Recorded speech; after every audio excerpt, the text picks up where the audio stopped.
Hello दोस्तों, welcome to Dhakad science classes. मैं जगदीश धाकड़ फिर से आपके सामने हाजिर हूँ। दोस्तों, अब तक हम त्रिभुज के बारे में पढ़ रहे थे और त्रिभुज को आज आगे बढ़ाएंगे। दोस्तों, अब तक हमने जो पढ़ा ना वो त्रिभुज की परिभाषा देख ली, त्रिभुज का भुजा के आधार पर वर्गीकरण देख लिया, त्रिभुज का कोण के आधार पर वर्गीकरण देख लिया और भुजा और कोण के आधार पर त्रिभुज का वर्गीकरण देख लिया। अब उस फिर हमने देखा कि जो कोण बड़ा उसकी सम्मुख भुजा क्या होती है, बड़ी। जो कोण छोटा उसकी सम्मुख भुजा कौन सी होती है, बड़ी। ऐसे करके हमने बहुत सारे फैक्ट त्रिभुज के अंदर देख लिए हैं। अब हम त्रिभुज की रचना करते हैं, फिर हम सर्वांग समता पर चलेंगे। तो दोस्तों, त्रिभुज की रचना करनी है। त्रिभुज की रचना का देखो, रचना का मतलब क्या होता होगा, आप सोच रहे हो। तो रचना का मतलब होता है किसी भी चीज़ की बनावट, निर्माण करना। समझ में आया ना दोस्तों।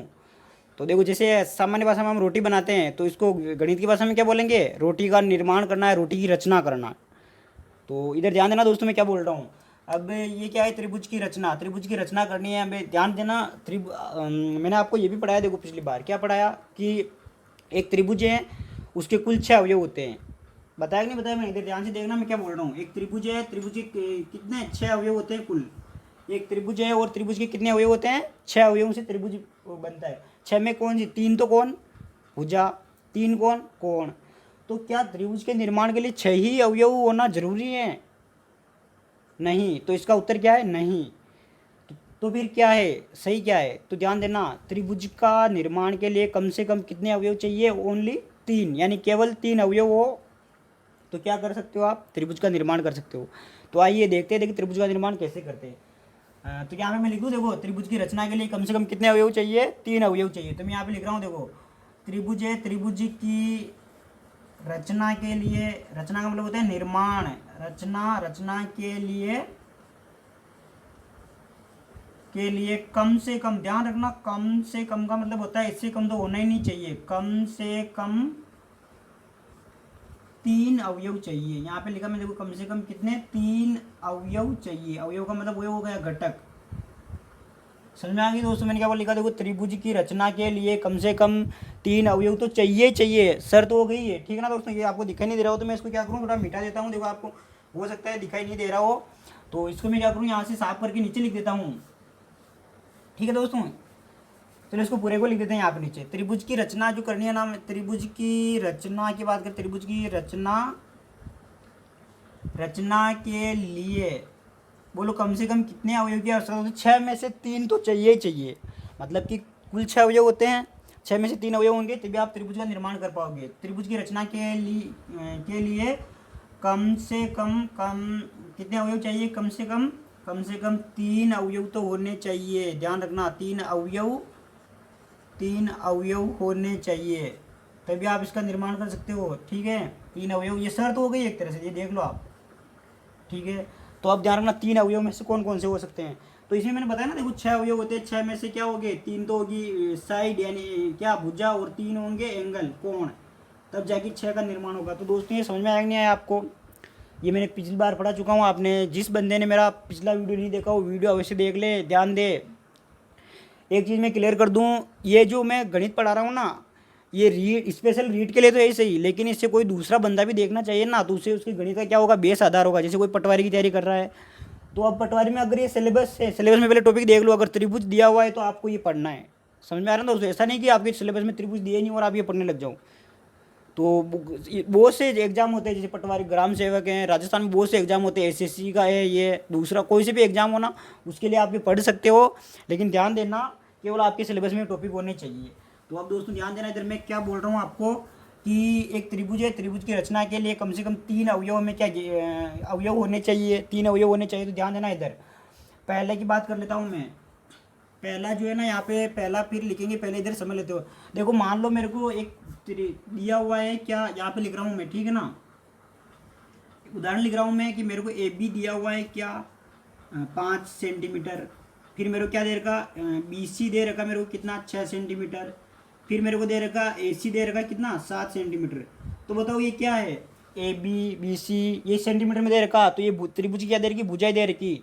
ये त्रिभुज की भुजाएं दे रखी। देखो मैं एक त्रिभुज का निर्माण करता हूँ, ये मैंने एक बिंदु लगा दिया यहाँ पे, एक मैंने बिंदु लगा दिया यहाँ पे, एक मैंने बिंदु लगा दिया। देखो तो अब मैं यहाँ पे देखो इसको इससे मिलाया मैंने, तो मेरे पास एक रेखाखंड बन गया। इसको मैंने इससे मिलाया, ये दूसरा रेखाखंड बन गया। ये इससे मिलाया तो मैंने तीसरा रेखाखंड बन गया। ये थोड़ा टेढ़ा बन गया, इसको सही कर देते हैं, ये तीसरा रेखाखंड बन गया। तो दोस्तों अब ध्यान से देखना, इसको ये मैंने क्या बना दिया, रेखाखंड बना दिए। ध्यान देना, इस बिंदु को हम ए बिंदु बोलते हैं, इसको बी बिंदु बोलते हैं, इसको सी बिंदु बोलते हैं। समझ में आ रहा है ना ये चीज़। तो अब आप खुद देखो, हमारे पास ए बी का मान कितना है 5 सेंटीमीटर, और बताओ इसका मान कितना है 6, इसका कितना है 7। तो इसका मतलब ये हुआ, देखो हमने त्रिभुज का निर्माण कर दिया। ये त्रिभुज ही तो बना, त्रिभुज नहीं बना क्या, ये बिल्कुल त्रिभुज बना है ये। तो इसका मतलब ये हुआ कि तीनों भुजा दी हो। पहली चीज़ क्या है, त्रिभुज में त्रिभुज की रचना के लिए कम से कम कितने अवयव चाहिए, तो 3 अवयव चाहिए। 3 अवयव में से तीनों भुजाएं दी हुई हो तो हम त्रिभुज का निर्माण कर सकते हैं। तो मैं लिख दूँ यहाँ पे, तीनों भुजाएं दी हुई हो, तीनों क्या हो, कम से कम 3 अवयव चाहिए, और तीनों ही भुजा दी हो। तो ध्यान रखना, तीनों भुजाएं दी हो तब हम त्रिभुज का निर्माण कर सकते हैं। देखो मैंने करके बता दिया, एग्जाम्पल ये रहा इसका। तीनों भुजाएं दी हो, तीनों भुजाओं का माप दिया हुआ हो, या ये लिख लो तीनों भुजाएं दी हो। एग्जाम्पल के लिए ये एग्जाम्पल लिख लेना इसका। अब दूसरे पॉइंट की बात कर लेते हैं। देखो दूसरा पॉइंट क्या, अब ध्यान रखना, 3 भुजा दे दी, ऐसा हो सकता है 2 भुजा दे दे और 1 कोण दे दे, देखो ये भी हो सकता है। लेकिन शर्त क्या है, ध्यान रखना, 2 भुजा है, कोण उनके बीच का होना चाहिए। अच्छा, इसका शॉर्ट रूप लिखूँ मैं, तो इसका ध्यान देना, शॉर्ट रूप क्या होता है, देखो भुजा को हम इंग्लिश में क्या बोलते हैं, साइड। तो एस एस एस, 3 एस होने चाहिए, ट्रिपल एस, एस एस होगा तो आप त्रिभुज का निर्माण कर लोगे। अब आगे ध्यान देना इसमें, अब मैं क्या बोल रहा हूँ, अब हमें क्या वो 3 भुजा दे दी, अब 2 भुजा दे दे। यहाँ पे लिख रहा हूँ मैं, देखो 2 भुजाएं दी हो, 2 भुजाएं दी हो, कोमा एक क्या दे दे, 1 कोण दे दे। लेकिन ध्यान रखना, 1 कोण मध्य, इनके मध्य का, 1 कोण इनके किनका, भुजा के मध्य का, इनके मध्य का हो, 1 कोण इनके मध्य का हो। तो अब ध्यान देना इसमें, देखो ये बोलना चाहता है हमारे से कि 2 भुजा दी हुई हो, 2 भुजा दी हुई हो, लेकिन कोण क्या होना चाहिए, इनके मध्य का होना चाहिए। तो देखो बनाते हैं हम यहाँ पे, पहले इसका नाम लिख लूँ शॉर्ट में। देखो 2 भुजा, तो मैंने लिख दिया एस और एस, ये तो क्या होगी मेरी 2 भुजा हो गई। और ध्यान देना, 1 कोण होना चाहिए, और कोण कौन सा, इनके मध्य, मध्य का मतलब होता है बीच का। तो ये कोण क्या रख दिया मैंने, देखो 2 भुजा दी हुई हो, दोस्त ये भुजा दे दी, कोण इनके क्या है, इनके बीच का रख दिया है मैंने कोण। ठीक है ना दोस्तों, ये समझ में आया कि नहीं आया। 2 भुजा दे रखी और 1 कोण दे रखा है, कोण इनके मध्य का होना चाहिए। ठीक है ना। तो अब इधर ध्यान दे दोस्तों, इसका क्या करो, आप इसको एक बार नोट करो। तो दोस्तों मैं ये बोल रहा हूँ कि 2, देखो 2 तो क्या वो भुजा 2, तो ये मैंने 1 भुजा ये लिख दी, 1 भुजा यहाँ पे लिख दी। लेकिन ध्यान रखना, शर्त क्या है, इंपॉर्टेंट शर्त है कि कौन सा होना चाहिए, बीच का कोण होना चाहिए। तो ये बीच का कोण, तो अब ध्यान रखना, एक ऐसा त्रिभुज का निर्माण करते, देखो एक बिंदु यहाँ पे लगा दिया, एक बिंदु यहाँ पे लगा दिया, एक बिंदु यहाँ पे लगा दिया। तो थोड़ा मैं इसको नीचे कर दूँ, वरना आपको क्या कि डाउट आ जाएगा फिर अभी थोड़ी देर में। तो देखो यहाँ यहीं पे करता हूँ इसका निर्माण। यहाँ पे मैंने एक बिंदु यहाँ पे लगा दिया, एक बिंदु यहाँ पे लगा दिया, एक बिंदु यहाँ पे लगा दिया। देखो मैंने इसको इससे मिलाया, इसको मैंने इससे मिलाया, इसको मैंने इससे मिलाया। ठीक है ना दोस्तों। तो ये मेरा क्या है, ए है, ये क्या है, बी है, ये सी है। तो अब ध्यान से देखना, आप देखो क्या रहे, 2 भुजा हो लेकिन कोण मध्य का हो। पहले आप कोण को बना लो, जो बीच में है उसको बना लो पहले, ताकि साइड में दोनों को बिठा देंगे एक तरफ। तो ध्यान रखना, मैं कोण ये ले रहा हूँ, मान लो ये कोण में क्या 60 डिग्री का दे दिया कोण। तो अब देखो ये 5 की दे दे हमें, और ये 6 की दे दे, तो 2 तो भुजा दे रखी, देखो 1 कोण दे देगा। ये भी समझ में आ गया होगा आपको। फिर तीसरे नंबर पर हम बात कर लेते हैं, 1 भुजा दे दे, 2 कोण दे दे। एक तो क्या दे दे हमें, 1 तो भुजा दे दे, 1 भुजा तथा 2 क्या करे, 2 कोण दे दे। ये लिख दिया मैंने, 2 कोण दे दे, कोण दिए हो। अब ध्यान देना दोस्तों, 1 तो भुजा दे रखी, 2 कोण दिए हो, तो क्या करेंगे, अब वापस ध्यान रखना, इसका नाम क्या आ जाएगा। देखो भुजा कितनी है, 1, तो भुजा को कहाँ में बिठा दो, बीच में। ठीक है ना दोस्तों। और क्या आ जाएगा, भुजा कोई सी भी हो सकती है, जरूरी नहीं कि बीच वाली हो, कोई सी भी हो सकती है। फिर इधर ध्यान देना, लेकिन हम बीच वाली मान लेते हैं, कोई सी भुजा हो सकती है, ध्यान देना इसको। फिर क्या आ जाएगा, देखो आगे 2 कोण हो, तो यहाँ पे एंगल, और एंगल लिख दूँ मैं इसको। तो अब ध्यान देना, इसका भी चित्र बनाऊँ मैं यहाँ पे, देखो इसका चित्र मैं यहाँ पे बना रहा हूँ। ध्यान देना, इसका चित्र में यहाँ एक बिंदु ये लगा दिया, एक ये लगा दिया, एक ये लगा दिया। अब ध्यान देना, एक यहाँ इसको मैंने इससे मिलाया, इसको मैंने इससे मिलाया, इसको मैंने इससे मिला दिया। क्या क्या दिया हुआ है, तो 1 भुजा दी हुई है, 2 कोण दिए हुए हैं। देखो कोई सा भी हो सकता है, टेंशन की जरूरत ही नहीं है। मान लो ये ले लूँ मैं कितना, 50 डिग्री, ये ले लूँ मैं 60 डिग्री। ठीक है ना दोस्तों। अब भुजा या तो बीच की हो तो भी कोई टेंशन नहीं, ये हो तो भी कोई सी भी भुजा हो सकती है, ये कोई सी भुजा हो सकती है, इसमें टेंशन लेने की जरूरत ही नहीं है हमें। तो ये ए हो गया, ये बी हो गया, सी हो गया। मान लो मैं इसको दे देता हूँ 6 सेंटीमीटर, तो 6 सेंटीमीटर हो गई है। तो ये इससे हम त्रिभुज का निर्माण कर दिया। देखो हमने, ये ध्यान रखना, ये निर्माण कैसे, हाथ से नहीं, ये चांदे से कर रहे हैं हम तो। लेकिन हमारे तो क्या है, कॉम्पिटिशन का एग्जाम है, वहाँ पे चांदा वाइंदा की जरूरत नहीं है, डायरेक्ट हमें देखना है कि हम किस किस चीज़ से निर्माण कर सकते हैं, इसलिए मैं डायरेक्ट बता रहा हूँ। वरना अगर ये हम 7वीं क्लास को पढ़ाते हैं ना, तो चांदा प्रकार लेके एक एक को बना बना के बताते, देखो ऐसे बनाते हैं, ऐसे बनाते हैं। ठीक है ना दोस्तों। एक चौथा पॉइंट और आता है इसमें, देखो ध्यान देना कि क्या समकोण की बात कर रहे हैं हम।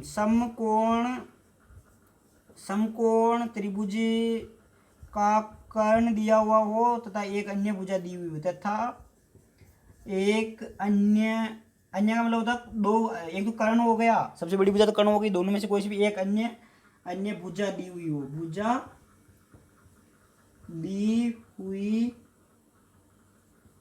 हो। ठीक है ना दोस्तों। तो अब ध्यान देना, इसको क्या बोलेंगे, देखो समकोण को क्या बोलते हैं, राइट, कर्ण को क्या बोलते हैं, हाइपोटेन्स।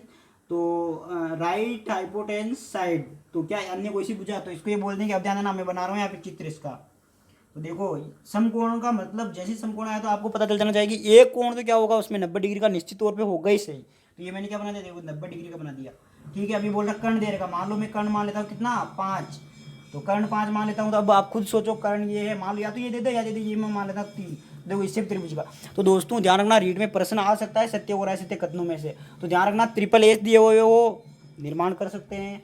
ध्यान रखना, क्या दे रखा हो, सास दे रखा हो, सास का मतलब हुआ एस, ए एस दे रखा हो, तब निर्माण कर सकते हैं। और ध्यान देना, ये दे रखा हो, ए एस ए दे रखा हो, तब निर्माण कर सकते हैं। और आर एच से दे रहे तब निर्माण कर सकते हैं। तो दोस्तों हमारे रीड के सिलेबस में छोटा सा टॉपिक था एक, त्रिभुज की रचना। तो त्रिभुज की रचना के बारे में हमने पूरा कर लिया। इससे प्रश्न कैसे आएंगे, देखो प्रश्न आ जाएंगे, तीन भुजा का माप दे देगा, इससे क्या त्रिभुज का निर्माण किया जा सकता है, सत्य कथन है, असत्य कथन है, संभव है, निश्चित है, अनिश्चित है, ऐसे प्रश्न आएंगे इनमें से। तो आपको ये जो कंसेप्ट है ना, इस पर लॉजिक लगा के उत्तर देना है। ये कक्षा 7 में तो पूरा चैप्टर है, लेकिन आपके जो अभी रीड में हमारे सिलेबस में है आपके, वो इतना ही है। तो हमने इतना ही पढ़ाया। अब हम त्रिभुज की सर्वांग क्षमता पर बात करते हैं। तो दोस्तों इसका आप जल्दी से स्क्रीनशॉट ले लीजिए। तो दोस्तों इसका आपने